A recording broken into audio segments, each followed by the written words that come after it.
So what's up guys, for today's topic, yung acid rain. Yan. Actually, pagka dry naman yung yung windshield nyo, hindi siya kita. So pagka ang nangyayari, nakikita yung acid rain pag umuulan tapos ni-wiper mo, may makikita kang white na parang kumakapit, dumidikit yung water. So parang pagka nailawan ka, parang nabubulag ka or yung visibility mo is lumalabo. So ayun, nag-check ako sa internet, meron daw silang pinupunas na acid na water para tunawin daw yung yung tawag doon, yung acid rain. Which is, ang problem naman doon, pag napatagal daw yung acid sa salamin nyo, nagmamark at nadadamage daw yung mismong salamin. Tapos may nag-suggest sa akin, ayun, may nag-chat sa akin na ang daw is pangtanggal din daw ng acid rain is suka, which is the safest. Yung pinaka-safe daw yun na pangtanggal ng ng acid rain is suka, yung dato puti na suka or anything na suka. Since acid daw din kasi ang suka, so kaya daw niyang tunawin yung acid rain na nagmamark dito sa salamin natin. Sa salamin guys ha, hindi sa pintura ng kotse o body paint. Sa salamin lang ha, sa salamin. So ayun, yun yung susubukan natin kung totoo ba o hindi. So kung gusto nyo malaman, antay lang kayo. Pupunta ako ngayon sa sa mall para bumili ng suka. So samahan nyo ako guys. Alright?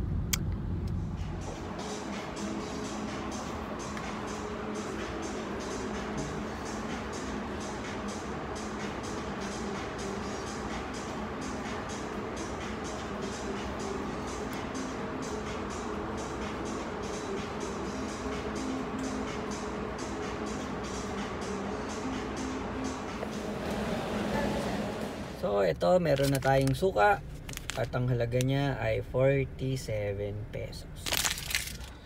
So ito na nga guys, nandito na tayo at ito yung windshield ko. Ayan. So actually hindi talaga siya visible yung acid rain pagka tuyo. So pagbasa naman, hindi siya kita sa camera pero kita sa mata. So ito yung pinaka visible lang na mapapakita ko na acid rain. Yan. Itong kita nyo tong yung line na yan. Pag ganyan. Acid rain yan. Kasi dati, meron ako dyan yung DTI. Yung parang COVID pass. Parang ganun. So, pag umuulan, nababasa, nastaka pa ng tubig. Ayan, hindi siya nabuburo. Hindi siya talaga nabubura. Babalik din yan. Kukuskusin ko yan, pero babalik din yan. So, ayan. Yan yung sample ng acid rain na check natin kung matatanggal natin. Okay. Tapos, ito na yung suka natin. So, ang gagawin ko, square lang muna. Ito lang muna. Yan. So, ayan nga guys. So, tinipan ko muna siya. Yan.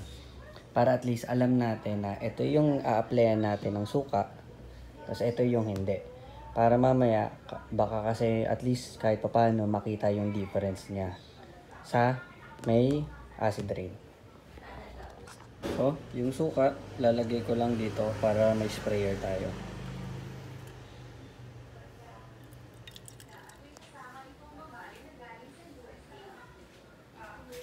So, ito yung suka. And, spray na natin siya dito.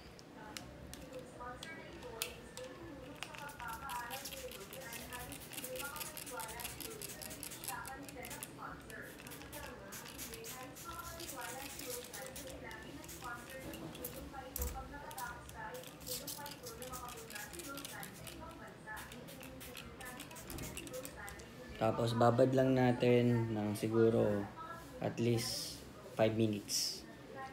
So gagamitan lang natin siya ng foam.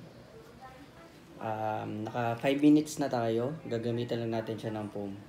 So basahin lang natin tong foam. Itong yellow na side, wag yung green, baka gumasgas eh.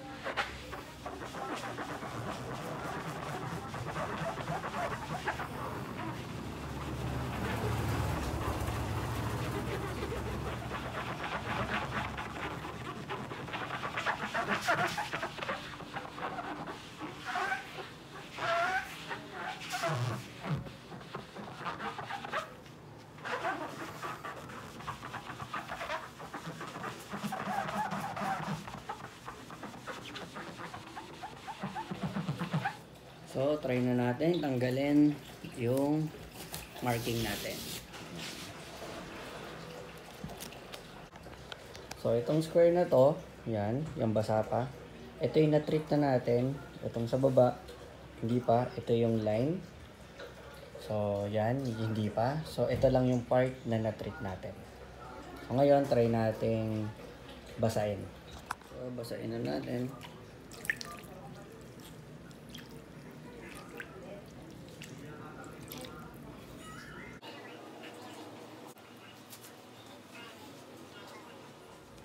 So ito na nga, ito yung treated, yung may line.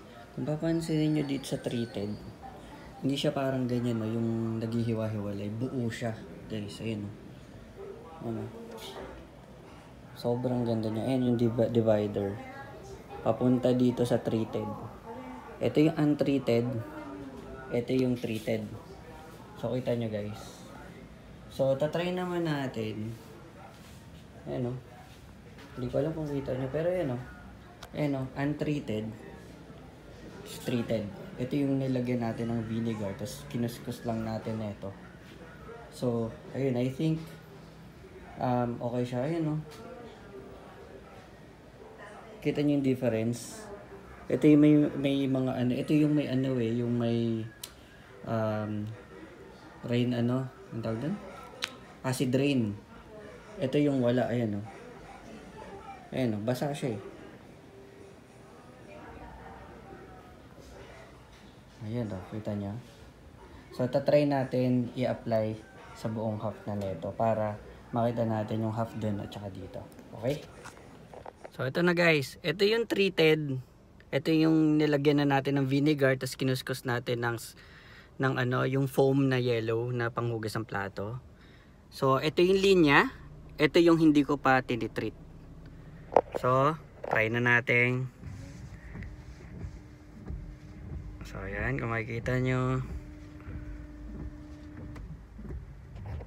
So, ano yung difference niya? Kung naayos ba yung ina-address kong... So, ito yung treated. Ito yung untreated. So, ayan, yung untreated, nagsisimula na siyang, ayan o, magkaroon ng ganyan. Ayan o, magganyan. Pero itong treated, pansinin nyo, simula sa taas, walang ano guys oh. Oh, walang yung parang ganyan. Yan ganyan yung nagbibitak, ayan no, nagbibitak ganyan. And ito buong buo pa rin oh. Yan. Kumbaga yun nga parang natanggal natin yung ano, ayan oh. Ang hirap ipakita sa inyo guys, pero ayan ayan oh. Ayan. Wala siyang ganyan. Wala siyang ganyan oh, yung bitak. Ayan ayan nagsisira-sira. Compare dito. So ayan guys, lumabas ako tapos binasa ako ng water. So ito yung treated yan hanggang baba. Ito yung linya, tapos itong kabilang linya is hindi to nilagyan ng suka at yung ginano ng foam na panghugas ng plato. Kung papansinin nyo guys, ayan o. Maganda yung pagkakaano niya. Pero dito sa untreated, tignan nyo, bang! Basag o. Tignan, smooth. Bang! Smooth. Bang! Ayan o, tingnan nyo. Yan yung guys, yung acid rain. Ayan. So, pansinin nyo, isang napakalakas na ilaw sa harapan nyo. Bulag kayo talaga eh. Pero tingnan nyo. Ito from untreated to treated. Boom! Smooth. Oh? Bang! Ayan o. Ito yung treated. Smooth, diba? So, ayun guys. So, effective na pangtanggal ng acid rain ang suka, vinegar. Wala akong pakialam kung anong gamitin yung vinegar. It's either Silver Swan, Dato Puti, o kung ano pa man. Pero yung Dato Puti kasi parang yun yung kilala kong malakas yung acid eh. Pero kayo kung ano yung ano nyo, hindi ko naman kayo pipilitin na bilhin nyo Dato Puti kasi hindi naman ako binayaran ni Dato Puti. Tsaka hindi naman talaga pang kotse si Dato Puti. Kumbaga, ano lang to, parang DIY lang guys. Car hacks lang. So, ayun guys, kita nyo naman yung difference. Ayan. Pag tumawid sa borderline, bang, basag. Treated, untreated. See the difference? Ayan, oh. Ano yun, kahit na, ano tayo sa ibang anggulo. Dito, oh, kahit sa anggulo din yan. Kita nyo, guys? So, ayun. So, sa labas naman, ito ang itsura niya. So, ito yung treated, yung nilagyan natin ng suka kanina, yan. Tapos, ito yung hindi. Ayan, oh, tingnan mo, basag-basag. Ayan, oh, kita nyo yung difference. Pero basa ito, ha. Hindi ito tinuyo. Kahit, kahit sample lang kayo. Ay, hindi. Kasi matagal pa mag-aantay. So, basta ito na lang yung, yung result ng hindi treated. Tapos, ito yung treated ng suka. Kita nyo yung difference. Sana nakita nyo. Ayan, oh. Clear to. Tapos ito yung parang ayan nga nagbibitak-bitak. Kaya ito hindi to, pagka nakaganyan ka maganda kahit hindi ka mag wiper, clear siya. Pero ito need mong wiperan. Pero pag na-wiperan mabubulag ka pagka may headlight kang katapat. So ayun guys. Sobrang effective nito.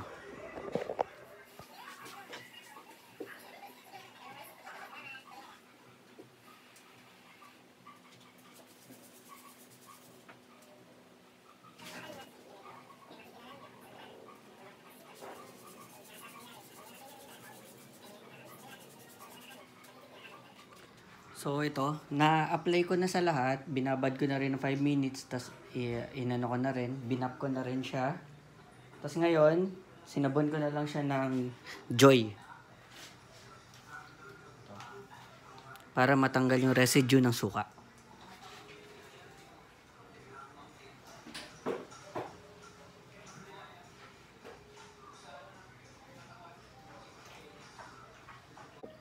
So, tingnan nyo, buong-buo na siya. Okay, babasahin ko lang.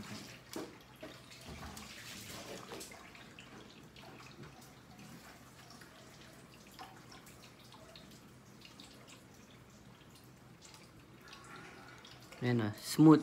Smooth na smooth lang siya. Wala siya yung mga, yun nga yung parang acid rain.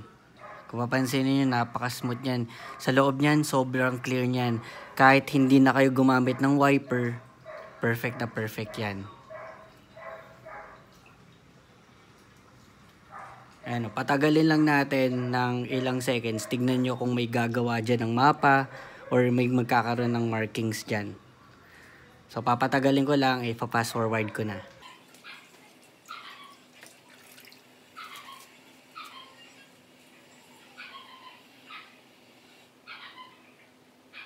So, ayun, nakaka 5 minutes na. Kung papansin niyo, etong hindi ito kasi, hindi ko to tinrate. Kasi, may sticker, baka, yun nga, mas sayang eh. Iniingatan ko nga tong conduction sticker. So, ayun, kung papansin niyo, smooth yan. Ayun, hanggang dulo. Wala ka makikitang ano dyan, yung parang ganito. Yung ganyan. Yung ganyan, wala, ayan, oh. Wala. Ang smooth niyan. Pero basa yan, ha. Basa yan. Ayan, oh. Wala na siyang ganito sa gitna. So, yung gitna, super dry na dry lang. Ano lang siya, kumbaga flat na flat siya. Kumbaga wala siyang part na yun nga, may acid rain na kagaya nito. Ayan, may acid rain niyang ganyan. Pagka naghihiwa-hiwalay na, na-absorb na ng acid rain. So, ayan, smooth lang yan, oh. Smooth. Parang mirror finish. So, ayun guys. Ayun. I think napakita ko naman sa inyong lahat. And ang project na to is very successful. And ayun. So, ito yung kanina. Kanina dito lang yung treated. So, yun dito hindi. So, ngayon, tinreat na rin natin to. So, ito na yung resulta. Diba? Hindi na siya nagbabasag-basag. Okay? So, ayan guys.